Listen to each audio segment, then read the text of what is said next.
एक बहुत ही महत्वपूर्ण मुद्दे को लेकर आपके सामने आए हैं और वो मुद्दा आपको भी उतना ही प्रभावित करता है शायद जितना इस देश के विपक्ष को करता है।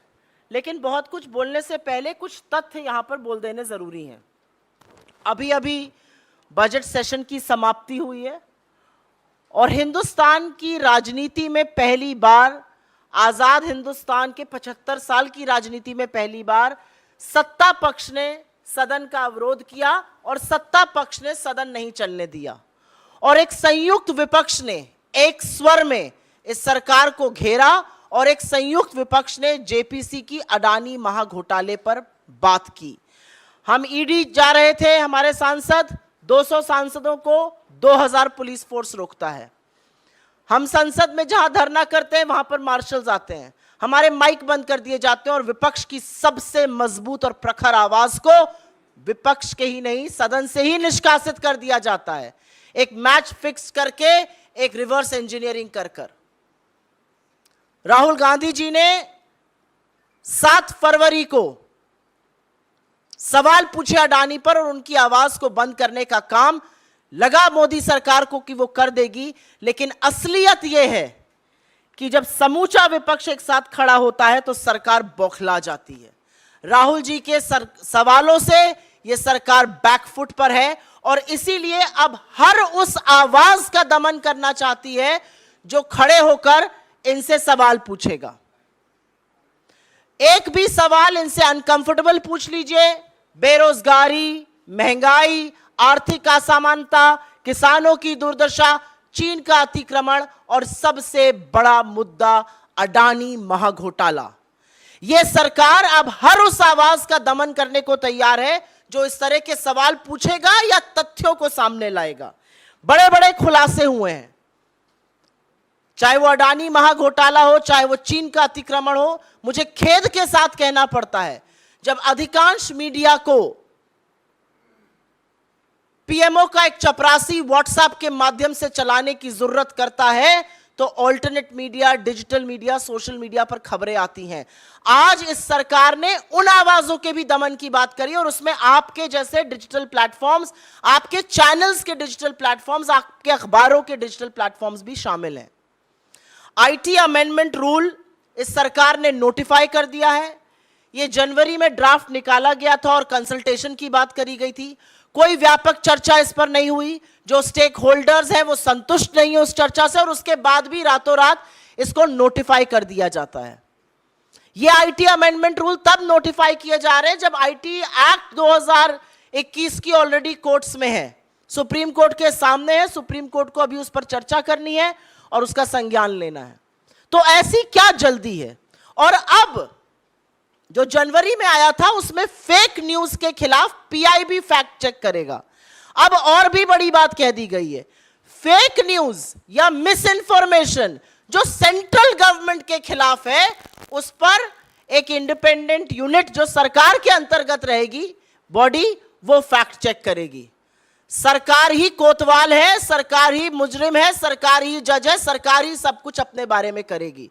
तो अगर आप कोई सवाल सरकार से उठाते हैं जो कि असहज है तो अब ट्विटर, फेसबुक, यूट्यूब, व्हाट्सएप, तमाम ऐसे प्लेटफॉर्म्स को सरकार ने अपने आप को एक एकाधिकार दे दिया, एक छत्र राज दे दिया है कि वो उनसे कहकर उस न्यूज को हटा सकते हैं।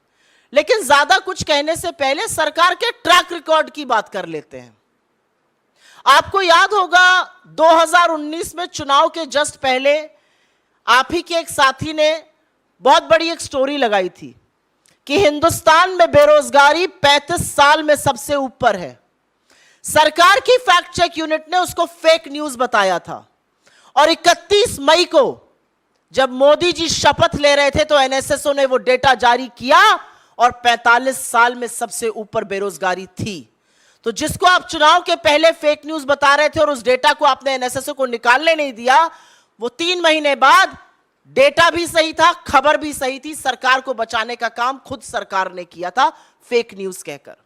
रिपोर्टर्स कलेक्टिव ने एक स्टोरी करी मार्च में 2022 में और उन्होंने कहा कि आधार जो है वो मिड डे मील स्कीम्स के लिए, जो पोषण की स्कीम्स होती हैं बच्चों के लिए, वो मैंडेटरी कर दिया जाएगा। सरकार की यूनिट ने उसको जून में फेक न्यूज बताया कि ये फेक न्यूज है, और अगस्त में विमेन एंड चाइल्ड डेवलपमेंट ने एक नोटिस जारी किया और कहा कि आधार मैंडेटरी नहीं होगा। अगर वो फेक न्यूज थी तो आपको ऐसा क्यों करना पड़ा? सवाल सिर्फ इस बात का है, अगर वो फेक न्यूज थी तो आपको नोटिफिकेशन क्यों जारी करना पड़ा? तीसरी स्टोरी मैं बताती हूं। गलवान में हमारे 20 जाबाजों की शहादत होती है। आप में से बहुत लोगों ने सोर्सेस के माध्यम से पुष्टि कराई, आपने स्टोरी चलाई कि 20 जाबाजों की शहादत हुई है, झड़प हुई है गलवान वैली में, और उस खबर को आप इस देश के सामने लाए। इस सरकार ने उसको डिनाई किया, इसको फेक न्यूज कहा गया तब तक जब तक बॉडीज वापस घर नहीं आने लगी, और फिर डिफेंस मिनिस्ट्री को अपनी वेबसाइट पर इसकी पुष्टि करनी पड़ी। तो हर जो चीज असहज रहेगी उसको आप पहले डिनाई करके फेक न्यूज कर दीजिएगा और उसके बाद उसी पर एक्शन लिया जाएगा।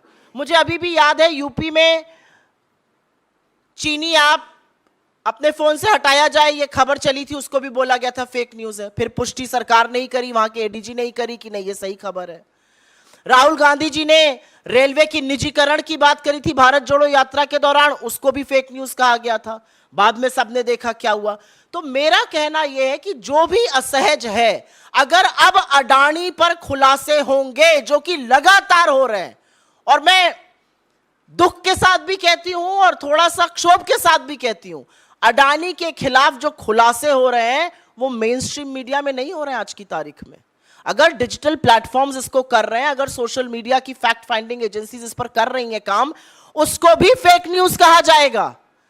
अब हम देश को पूरी तरह से सेंसरशिप पर ले जा रहे हैं, क्योंकि ये जो नोटिफिकेशन है ये सिर्फ और सिर्फ सेंसरशिप है, इसका और कोई भी पर्याय नहीं है। इसका मुझे और कोई समझ में नहीं आता है। आज मामला राष्ट्रीय सुरक्षा का है। एक चीनी कंपनी अडानी के हर कॉन्ट्रैक्ट में सब कॉन्ट्रैक्टर है। वो दहेज से लेके कांडला, हजीरा, मुंद्रा हर पोर्ट में घुसा हुआ है। उसको भी फेक न्यूज बता देंगे, उसके भी डिफेंस में आ जाएंगे।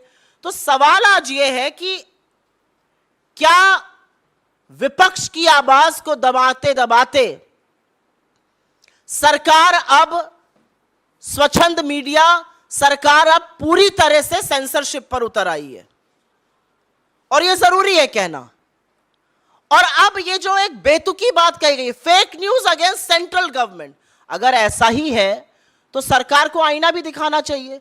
भारतीय जनता पार्टी से ज्यादा बड़ी फेक न्यूज फैक्ट्री दुनिया में कोई नहीं है, और फेक न्यूज के सरगना जितनी भारतीय जनता पार्टी की आईटी सेल के हेड और आईटी सेल के लोग हैं, उनसे बड़े कोई नहीं है। लगातार उनका झूठ पकड़ा जाता है, और हम ही नहीं, सोशल मीडिया प्लेटफॉर्म्स भी उसको वेरीफाई करते हैं कि ये मैनिपुलेटेड मीडिया है, ये आउट ऑफ कॉन्टेक्स्ट मीडिया है, ये फेक न्यूज है।